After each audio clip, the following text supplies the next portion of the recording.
السلام عليكم، مرحبا بكم عندي في قناتي كويندوزا. ان شاء الله تكونوا لاباس وبخير. اليوم جيتكم بوصفة معشوقة الجماهير اللي هي البابا، الوصفة اللي محيرة العائلة، الوصفة اللي مختصة بها، الوصفة اللي كل واحد ياكلها عندي يحكي عليها ويوصف لي انه الوصفة عجبته.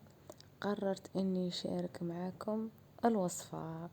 الوصفة ماهيش سرية، ماهيش مخابرات، ماهيش وصفة عادية. ان شاء الله نجربها معاكم وتجربوها وتدعوا لي عليها ان شاء الله. يلا بينا على المقادير، على ربي ان شاء الله. مقاديرها سهلة وبسيطة، تبغي غير شوية قسط وشوية وقت. على بركة الله. عندنا هنا 2 كيسان تاع فرينة، وعندنا واحد 3 مغارف تاع سكر. عندنا هنايا لافاني ومبشور ليمون. انا نبغي نديرها غو سيترون. نتوما تبغوا ديروا غير الليمون ديروا تشينا، ديروا كيما بغيتو. وعندي عندي 3 بيضات، وعندي شوف قل من نص تاع الكاس تاع زبده دايبه، قل من نص.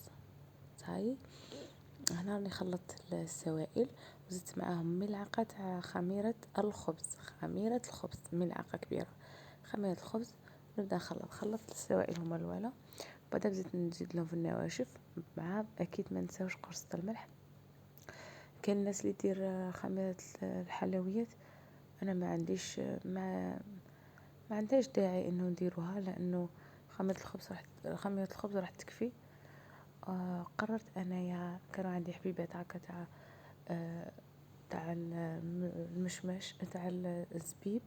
بغيت نحشيها بهم، لانه كل مره واش نديرها محشيه، نديرها باللوز، خضره بالجوز، خضره بمكسرات هكا. كل خضره بانت لي في الزبيب.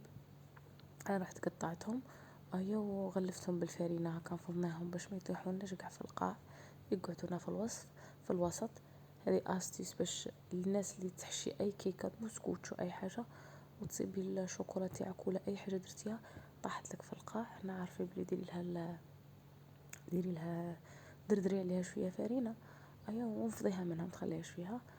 هنايا بديت ندخل فيها وصفه البابا. كما نعرفوها وصفه هي مشهورة في الجزائر، ولكن ماشي جزائرية، هي مشهورة بزاف في أوروبا. كيما حنايا في المغرب العربي عندنا بزاف وصفات مشتركة. هما كيما هما عندهم هذا البابا مشتركين فيها. الوطن العربي هنا كتخمرت، خلوها تخمر، وهنا راني نطيح لها في الخمريه تاعها. تبغوا تخمروها 2 خطرات 3 خطرات كيما تبغوه. تعطوها وقتها كيما تبغوا، ومن بعد نعمروها في ليمون عادي.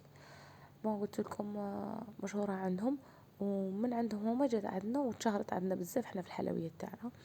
انا خيرت هاد الليمون، هادو الليمون اللي دايرين كيما تاع المسكوتشو تاع بكري، هما صغيرين تعرفوهم تاع البابا، هادو متعارف عليهم اللي هادو تاع البابا. انا شوفوا هنايا شويه زيت تاع مارتو نديرهم هكا نص ولا قل، بس انا هذا العدد اللي كان عندي تاع الليمون، وقعد لي شويه تاع لافاغس، شويه تاع العجينه عفوا. بديت نزيد فيهم. يعني انا كيما انا هنايا غلط. نتوما اش ديروا؟ نتوما ديروا غير نص ولا تحت النص. انا زعفوني ديروا غير تحت النص، وغادي تخمر لكم. هنايا غادي نخلوها تخمر مليح. شوفوا هنا كي خمرت لي علامه، شوفوا هنا خليت هنا قعدت لي واحد 20 دقيقه ولا، بس كنت في الكوزينه، كنت نطيب. كان النار شغل كانت سخانه. هو النهار بارد، كان الشتا بصح النهار كان حامي شويه، كانت كوزينه حاميه. طلعت لي بالخف. وهنا حميت الكوشه، انا طيبتها في تاع النار القار وحق قبل هذا السيرو تاعها. ماذا بكم ديروه نهار قبل ولا ديروا كاع صباح وهي طيبوها عشيه ولا كيما بغيتو. المهم قبلها باش يجيكم عندكم بارد. كاس سكر 2 ماء، كاس سكر 2 ماء، كاس سكر 2 ماء، طرونش تاع ليم. ونخلوه يغلي واحد 5 دقائق 7 دقائق 10 دقائق، طفوا عليه. ونخلوه يبرد. قلت لكم المسكوتشو هي البابا طيبتها في هنا. بديت طابت عادي، بديت نشرب فيها من الحمان للسيرو. قلت لكم طابت، درتها في تاع النهار تاعنا تفكوش على النار عادي، ديروها فتاع الكتريك غاز الكتريك كيما تبغوا، طيب لكم كيما تبغوا. وتاع النار فاني طيبها علامه. ها هنا البابا تاعي. وصفه زعما كينا العائله تاعي كامل والناس كاع اللي يجوني ضياف ونديرها لهم. الناس كاع تسقسيني عليها والناس كاع تهدر على البابا تاعي. ولكن ماشي وصفه انا ديتها من لا غوسيت من يعني من وصفه فرنسيه. ديت لا غوسيت ما نكذبش على روحي باسكو هي ماهيش تقليد جزائري. تعلمتها من وصفه فرنسيه ونجحت لي صافي لونطون نديرها. الحمد لله يا ربي. ان شاء الله تجربوها وهش هش هش لدرجه ما تصوروهاش. ان شاء الله تدعوا لي وان شاء الله تجربوا الوصفه وتعجبكم. الى الملتقى ان شاء الله.